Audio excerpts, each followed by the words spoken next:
So Rashmi ma'am when you are offered this role, આ મમ્મીનો role છે તમને ખબર.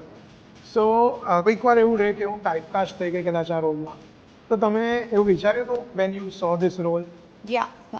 ફર્સ્ટ થિંગ વોઝ નો, નથી જ કરવી. તો અમે મળ્યા પછી સરે મને નરેશન આપ્યું.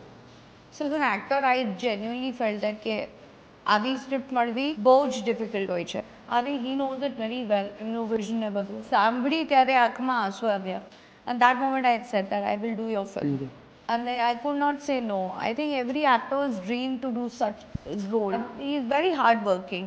આ ફિલ્મની અમે તમને કહી રહ્યા છે માના પ્રત્યે, પણ તમે આ ફિલ્મના ડાયલોગ જરૂર સાંભળજો. એક એક ડાયલોગ તમને વાગશે, તમને સમજાશે અને તમારી લાઈફના એક એવા પ્રસંગે તમને મૂકી દેશે કે યાર આ તો મારાથી ભૂલ થઈ ગઈ એ સમયે. એન્ડ આમ ગેરંટેડ હું તમને કહું છું કે તમને આ વસ્તુ તમારા એ પ્રસંગને લઈને you will feel guilty and you will understand કે મારે આ વસ્તુને સમજતા આટલો વાર કેવી રીતે લાગી શકે. And that is what he is done.